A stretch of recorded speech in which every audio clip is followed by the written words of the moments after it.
महानुभाव मित्रों, सागर एस्ट्रो ज्योतिष चैनल में आपका बहुत बहुत हार्दिक स्वागत और अभिनंदन है। पिछले वीडियो में मैंने आपको बताया था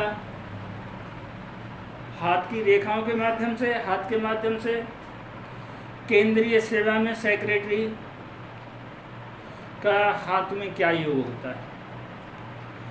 मैं इस समय आपको इस वीडियो के माध्यम से ये बताने वाला हूँ कि हाथ के माध्यम से कैसे जाना जा सकता है कि फलां व्यक्ति स्टूडेंट डॉक्टर बन सकता है या नहीं बन सकता है। जिससे अगर वो बन सकता है तो उसके लिए वो प्रयास करें, अगर वो नहीं बन सकता तो दूसरे क्षेत्र में कोशिश करें। तो यहाँ यही चीज़ मैं जो है आपको बताने जा रहा हूँ।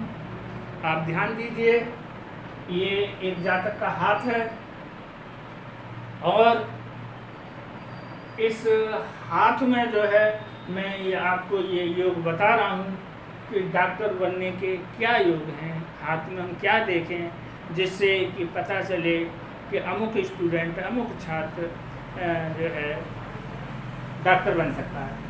तो एक चीज़ जो उसे तो आप हमेशा ही देखें, उसको कभी नज़रअंदाज न करें। सबसे पहले अंगुष्ठ देखें, अंगुष्ठ लंबा है या नहीं, पीछे मुड़ा हुआ है कि नहीं, दोनों पोरों के बीच में ये यप चिन्ह है या नहीं। तो अंगुष्ठ लंबा होना चाहिए, अधिक कोण पर जुड़ा हुआ होना चाहिए और पीछे की तरफ मुड़ा हुआ होना चाहिए और दोनों पोरों के बीच में ईयर चिन्ह होना चाहिए। ये बहुत ज़रूरी है, ये कॉमन है, इसको आप हमेशा याद रखें क्योंकि किसी भी शुभ चिन्ह में अंगुष्ठ का बहुत बड़ा महत्व योगदान रहेगा। अब हाथ में हम कोई भी योग देखें, इसमें हमें जीवन रेखा हमेशा ही देखनी पड़ेगी क्योंकि जीवन रेखा हमारे आय, स्वास्थ्य, सफलता, इन तीनों चीज़ें, तीनों चारों की कारक है। इसलिए जीवन रेखा स्पष्ट और अच्छी होनी चाहिए। हमें एक ध्यान रखना चाहिए कि भाग्य रेखा भी ठीक होनी चाहिए। भाग्य रेखा का अच्छा होना आदमी की सफलता का परिचय होता है। अब हम आते हैं विशेष तौर से डॉक्टर पर कि व्यक्ति डॉक्टर कैसे बनेगा, कैसे देखा जाए। तो उसे देखने के लिए हम आपको ये बताने की कोशिश करेंगे कि डॉक्टर के क्या चिन्ह होते हैं, क्या चिन्ह नहीं होते। देखिए, सबसे पहले ये बुध पर्वत,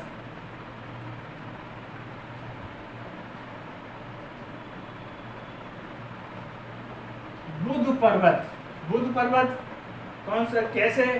ये बुध की उंगली है, कनिष्ठ का है, इसके नीचे जो उभरा हुआ हिस्सा होता है उसको बुध पर्वत कहते हैं। तो आप इसे ध्यान रखिए कि ये बुध पर्वत है और मैंने ये लिख भी दिया, बुध पर्वत, बुध पर्वत। बुध पर्वत विकसित होना चाहिए और इधर ये जो सूर्य पर्वत है इसका झुकाव सूर्य पर्वत की ओर होना चाहिए। यानी बुध पर्वत का झुकाव सूर्य पर्वत की ओर होना चाहिए। यानी बुध पर्वत का झुकाव किधर होना चाहिए?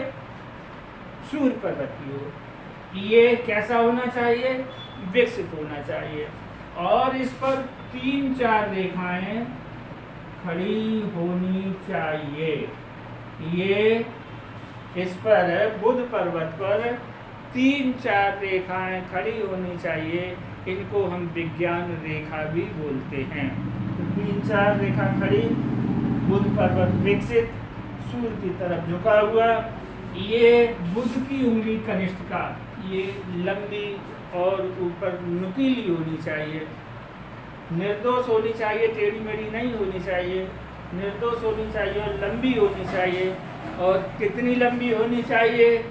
ये हमारी जो अनामिका है इसके ऊपरी पोर यानी प्रथम पोर के मध्य तक इसको पहुंचना चाहिए।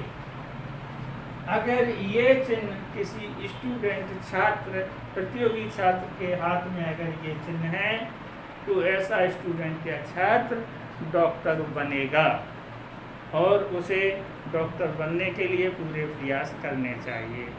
अगर ये चिन्ह उसके हाथ में नहीं है तो उसे अन्य क्षेत्र में प्रयास करने चाहिए।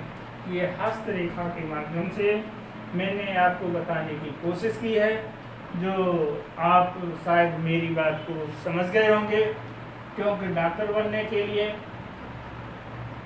सबसे पहले अंगुष्ठ लंबा होना चाहिए, पीछे झुका हुआ होना चाहिए, दोनों कोरों के बीच में यह चिन्ह होना चाहिए। जीवन रेखा स्पष्ट होनी चाहिए, लंबी होनी चाहिए, निर्दोष होनी चाहिए। भाग्य रेखा अवश्य होनी चाहिए, अच्छी होनी चाहिए। ठीक है, ये चीज़ें तो होनी ही होनी चाहिए। इसके अलावा फिर जो अब हम उन चीज़ों को लेते हैं जो किसी विशेष चीज़ को हम देखते हैं, यानी हमें अब डॉक्टर देखना है तो डॉक्टर के लिए सबसे पहले हम बुध पर्वत देखेंगे। बुध पर्वत हमारा विकसित होना चाहिए। सूर्य पर्वत की ओर, ये सूर्य पर्वत है, सूर्य पर्वत, इसका झुकाव इधर होना चाहिए। तो बुध पर्वत का झुकाव सूर्य पर्वत की ओर होना चाहिए। बुध पर्वत पर 3-4 रेखाएं, खड़ी रेखाएं होनी चाहिए। इसको विज्ञान रेखा भी बोलते हैं। तो 3-4 खड़ी रेखाएं होनी चाहिए। बुध की उंगली यानी कनिष्ठ का उंगली लंबी और नुकीली होनी चाहिए। लंबी कितनी होनी चाहिए कि अनामिका उंगली के ऊपरी पोर के मध्य तक पहुंचनी चाहिए। अगर ये चिन्ह है तो स्टूडेंट छात्र जो डॉक्टर बनना चाहता है अवश्य डॉक्टर बनेगा। तो ये मैंने आपको जानकारी देने की कोशिश की। मुझे आशा है कि उम्मीद है कि आपको मेरी जानकारी अच्छी लगी होगी। यदि आपको ये मेरी जानकारी अच्छी लगी हो तो मेरे इस वीडियो को सब्सक्राइब करें, शेयर करें और लाइक करें। धन्यवाद मित्रों।